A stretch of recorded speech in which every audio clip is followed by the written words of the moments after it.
Lyle Downey. I'm a partner with Downey, Smith & Fier. We've been in business about 22 years.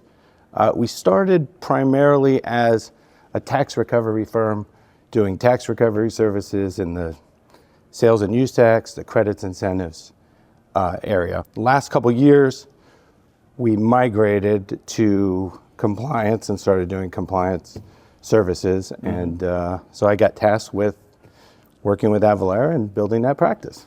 So when you say compliance, you got into compliance. What does that mean? So historically, we work with clients, and mainly it was in recovery. So somebody was going through an audit, and they were dealing with an audit issue. Maybe they weren't registered, or maybe they should have been registered. They were going through a due diligence, and they were doing an audit with respect to determine if they had a liability, which evolves into, we've done a nexus study. We determined we had some exposure, evolves into a voluntary disclosure, taxability, all of the things that go with that to get them set up and get them to the finish line of being able to resolve any of those exposures.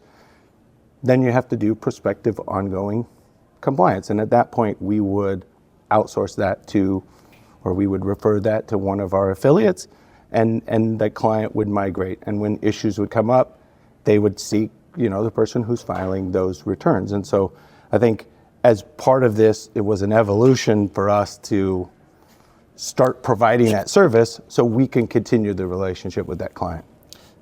So now you're not just doing the consulting part, you're not just getting them sorted out with their requirement, you are doing the ongoing sales tax calculations, filing, all of yes, all of what comes with this, beast that is sales and use tax. That's, it's simple. You have a taxable amount, you multiply by a tax rate, you get some tax. It's pretty simple. And then you look at the rules and you realize not so much.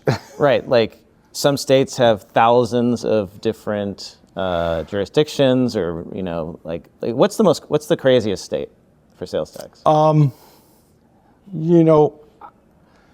There are a lot of crazy states, and I'm from California, and I started with the Board of Equalization, which has evolved into the California Department of Tax and Fee.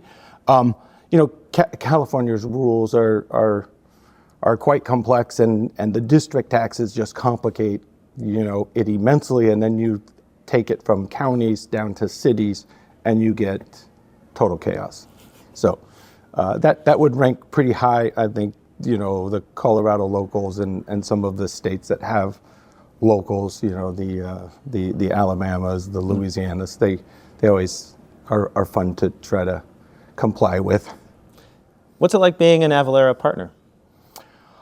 It's been great. I think we're into, or I have a motto with my friends, and that is whatever situation I'm in, just make it better. And so I think us partnering with Avalara, I don't know that, and it's well known. I mean, Avalara has some support issues on the client side, and I think it's really great for us to be involved with them to be able to help bridge that.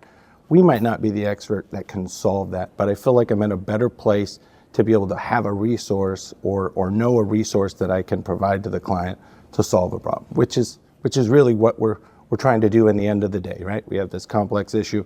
We're just trying to find a solution for the client.